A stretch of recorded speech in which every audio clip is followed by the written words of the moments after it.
BBC ትግርኛ ድሕሪ 20 ደቂቃ ክጅምሪው ንክትከታተሉና ንዕድም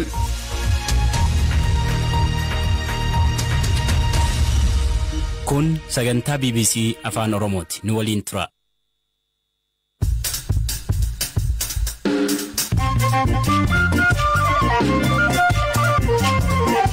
Akka mooltan dhaggeeffattoota keenya tamsaasni BBC afaan Oromoo kamisa galgalaa eegaleeram. Godina Shawaa Kaabaa aanaa warra Jaarsootti qaamoleen nageenyaa mootummaa namoota nagaa 18 ajjeesuu jiraattonni himachuu. Yana dura gala dangaa yana dura jeesan. Horiyaa meetii makiyaa jira horii bira dhaabannaa inni dhaabbataan nan ta'a horii kana nyaachaa jira. Kilanya shanii arganne amma jedhamni hoggasuma wayaa irraa baasanii kootii akka kootii shurraabii tokko irraa baasanii duubatti dan harkasaa. Dhimma kanarratti deebii qaama mootummaarraas arganneerra.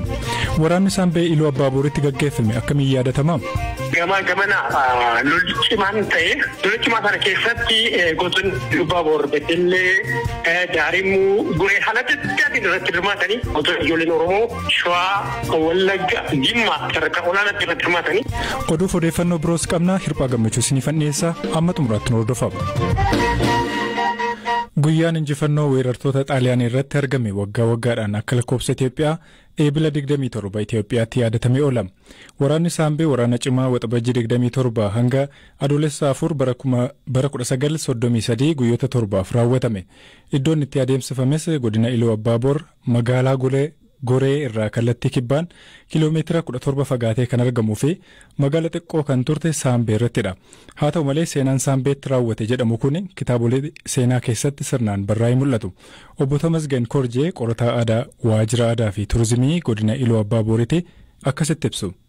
Humni gara Baatiloonii 12 ta'u gara 12,000 ta'u wal ijaaree karaa gurra fardaa karaa adda qayyaa karaa atiin karaa boongaa karaa naannee karaa diduu cabsee dhufuuf yeroo inni yaalu gootonni naannoo innoo Saambee jiran Bolshees Bullukkoo magaalaa Goree irra jiru wajjiniin yeroo dhufan isaan dursanii immoo laga kutanii tooftaa isaan fayyadaman riqaa qabirraa kutanii gamana lolli cimaan ta'e lolli cimaa sana keessatti gootonni Abbaaboor Beddellee Daarimuu Guree haalatti adda irratti hirmaatanii gootonni ijoolleen Oromoo Shawaa Wallagga Jimmaa sadarkaa olaanaatti irratti hirmaatanii haala kanaan gamatti keephaanii qabuutiin loltoonni sadarkaa olaanaatti dhufanii eegasaan deeggaranii fi Xaaliyaanonni Musaan yeroo baran cu'adii asii ol kaasanii nu booji'aa yaada kaasanii egaa haala kanaan booji'amtoota loltoota 1,108 gara magaalaa Goreetti ol fidanii haala kanaan meeshaan illee madfiin matiraayyesiin meeshaalee mana 30,000tti lakkaa'amullee akka booji'amedha. Egaa lolichi sadarkaa cimaatti lola deemedha. Haa ta'u iyyuu malee bardarde keessa kun yaadatamuu hin dandeenye. Mootummaan darbaa darbe seenaan uummata Oromoo baasurratti laafis ture. Immoo uummanni Oromoo seenaasaa eenyummaasaa baasuuf gatii carraa argateef yeroo ammaa kana godhoo sadarkaa gaariin Oromoo gochuuf sagantaa guddaarra jira.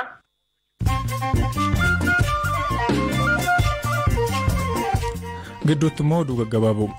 Weerarri Covid addunyaa irratti lubbuu namoota miliyoona 15tti dhiyaatanii galaafachuu dhaabbanni fayyaa addunyaa beekse. Dhaabbatichi akka jedhutti lakkoofsi namoota vaayirasichaan du'anii fi miliyoona 5,400 qofaatu gabaafame. Magaalaa giddugaleessa Chaayinaatti argamtu Chaangshaa jedhamutti gamoo jigee jalaa guyyoota 6 booda dubartiin tokko lubbuun baraaramte. Dubartiin gamoo jigee jalaa baraaramte kun akkatti lubbuu baraartonni ishee baasuu danda'an gorsaa turte jedhameera. Tujaaronni Raashiyaa qoqqobbii biyya isaaniirra kaa'ame jalaa miliquudhaaf gara Dubaayitti baqatan biliyeenaroonni Raashiyaa Yuunaayitid Arab Emireetti seenan akkaataa kanaan dura hin baratamneen dabalaa jiraachuun ibsameera.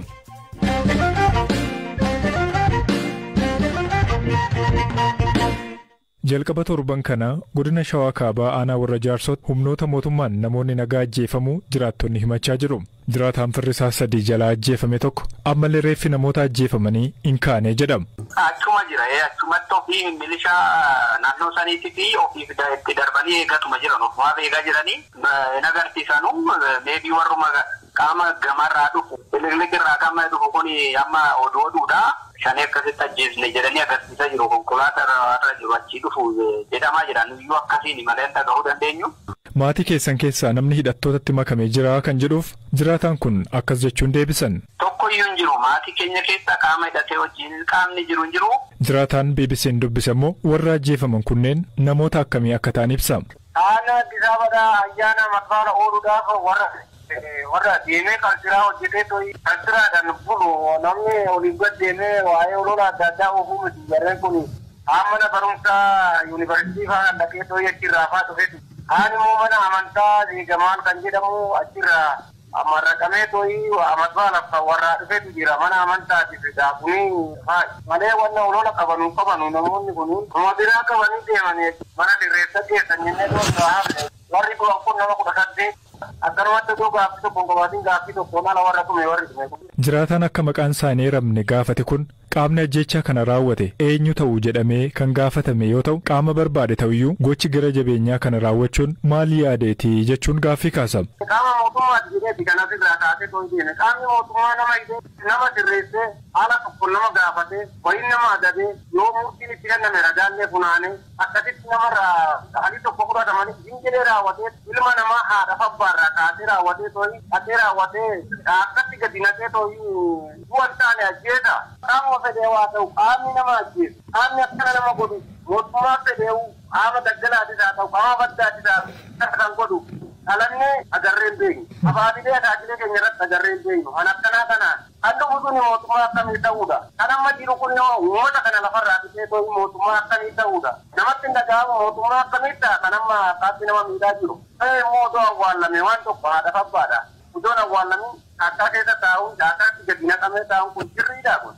gadda akka keenya dhorkuu jiranii jenoo mana keessa taa'ee boo'uu jira kan jalaatu akkatee gadda faan nama hanqisiisa mootummaa akkamii jannimmaa akkanaa namarraan ta'u akkanumatti siin jedhanii raawwatanii tooyi dhiiga ho'aadhaan lafaa ka'anii raawwatanii rasaasa qabnadanii yoo rasaasa nama beektan kun sirriidha mootummaa akkamiiti sammuusaa keessa maal galfatamaa sitti dhaga'a mootummaa qaama akka fedhee waa ta'u qaama akka fedheetu waa ta'u kan akkamiiti yaada akkamiiti isatti dabarsa yaada akkamii namaa dabarsa eenyu wajjin buluuf yaanirra jiroo ta'e uummata eega lafarraa fite uummata ofirra lafarraa fite raawwatee mootummaa sinduuqan jira sinduuqan dhaabbata namaan jedhu jira maatu duukaa dhaabbatan ofitaati gadi deemuun hin jiru ol deemuun hin jiru mana keessatti haashuuqqamne wayin immoo wanti nu fitu akka harka isa gaanu fite nu fitu bakkuma tattatti. Himannaa jiraattota aanichaa kana hordofne bulchaa aanaa warra jaarsoo obbo Ayyelaa Mangistuu gaafanneerra ammayyuu taanaatu dubbise. Aanaa keessanii ajjechaan akka raawwatee fi humnoota nageenya mootummaa himatanii maaltu ta'e isarratti yaada keessan hin barbaade gama mootummaatiin. Qorachaa jirra warra raayyaatti nama wayyaa wajjin qorachaa jirra kanaarra jalqaba. Humnootuma mootummaatu ajjeese jedhu isaanoo akkamiin qorattu ture? Diina iddoo diina fi kaan isteelii kan diina wajjin kan ture amma nama kan keessa jira moo hin jiru qorannoo barbaada amma hin qabaman warri bal'aa isaanii warra diina wajjin ture. Isa keessa immoo maaltu jira akkamii hin jedhu amma adda baasnee isa qorachaa jirra barakko. Akka odeeffatanitti nama meeqa du'e? Ragaan qabu amma ammaa. Akkan jiraattota gaafadheetti nama 18 ajjeefameedhu. Isaan 18 mootummaa mootummaatu ajjeeseedhu kan du'an immoo namoota nagaati akka isaan jedhanitti shanee miti jedhu wanni isin qorattan kanneen du'an keessa nagaadha moo hidhattoota waan jedhu qorattu moo qorannoo keessan kan maaliiti? Kan beeknu daataan kan adda baafnee diina wajjin turan baay'eetu jiru diina wajjin deebii diinaa ta'anii rakkoo nageenyaa kanatti rakkoon nageenyaa jiru immoo atileetti bakkeen rakkoon nageenyaa jiru immoo atileetti qaamni nagaa keessa miidhamuu waan danda'u eenyu ni fa'a. Amma kana keessa qaama nama nagaati nama kana hin jettu qorannoo waan kanaan barbaada.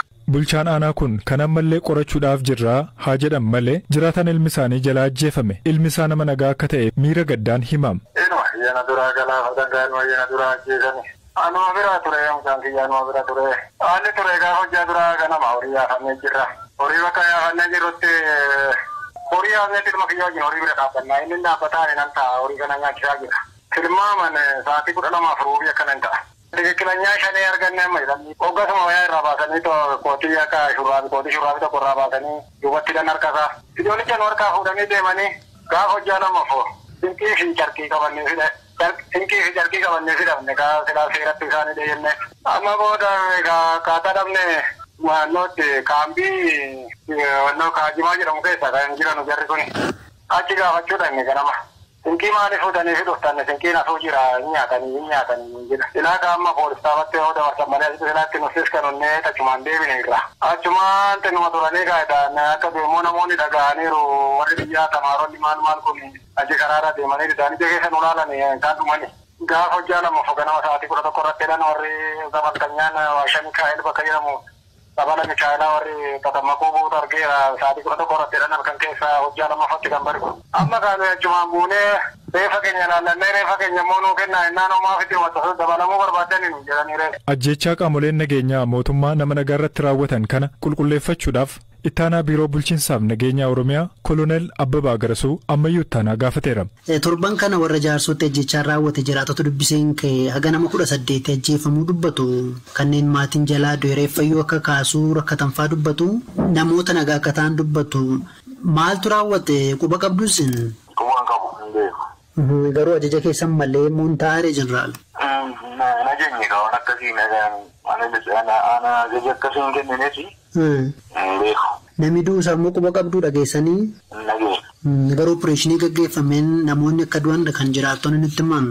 Isin immoo itti gaafatama qabdu dirqamas qabdu natti fakkaata miidiyaa odeeffannoo isaas immoo qabaattu jedhee yaada kanaaf hin bilbile Jeneraal. Kanaaf odeeffannoo hin qabu jedhanii Koloneel jedhee dabarsu.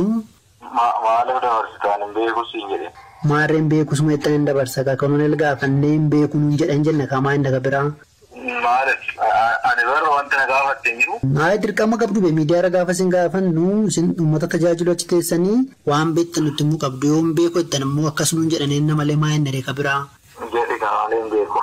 Nageenya. Tole quba qabdan namni duusaas. Tole shi guddaa galatooma Koloneel. Ji'uma kana keessa opereeshinii shanee dhabamsiisuu jechuun mootummaan gaggeessaa jiruun wal qabatee bakka garaagaraatti keessumaa Oromiyaa keessatti namoonni nagaan ajjeefamaa jiraachuu himachaa jiru. Komii uummanni kaasu kanaaf mootummaan hanga ammaatti ifatti kan ibsa hin kennine yoo ta'u, paartileen mormitootaa Oromiyaa keessa socho'an kanneen akka Adda Bilisummaa Oromoo fi Koongireesiin Federaalawaa Oromoo maqaa opereeshinii kanaatiin uummanni nagaan ajjeefamaa jira jechuudhaan balaaleffatanii jiru.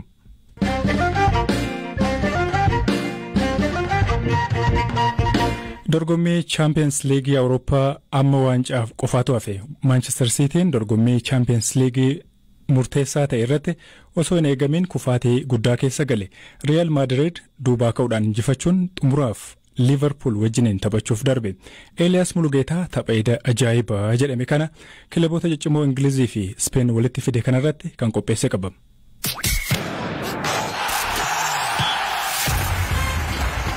Hoggum kubbaa miilaa. Kan abbaan walaloo beekamaa Zalaalama Barraa jedhan isa akka tapha edda galgalaa Real Madrid fi Manchester City gidduutti ta'eedha laata. Man Cityin waggoota lamaaf walitti aansuun xumura waancaa Awurooppaaf geenye jedhanii yaadaa turan tasa gara kufaatii nama rifaasusitti jijjiirame.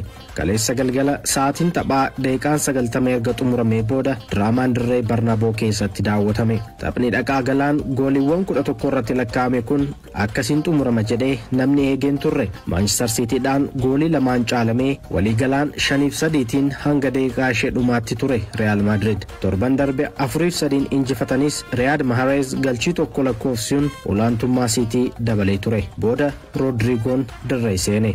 Osoo hin eegamin galchii jalqabaa isaa kubbaa Benzemaan dabarseef lakkoofse.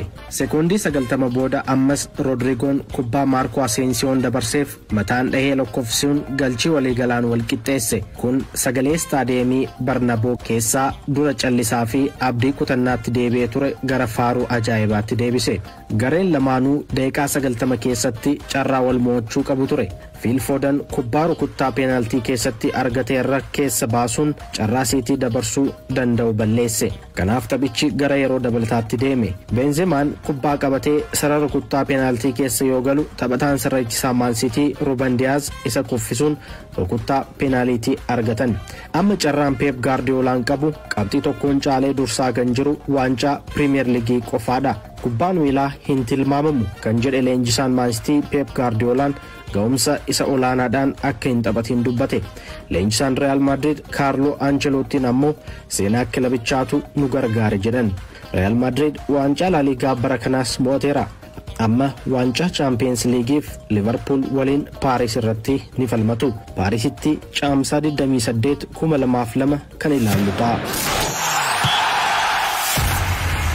Odeeffannoo dabalataa argachuudhaaf marsariitii keenya kan BBC Afaan Oromoo ilaaluun dagatina waan nu caqastaniif galata guddaa qabdu. Iddoo nagaa bulaa.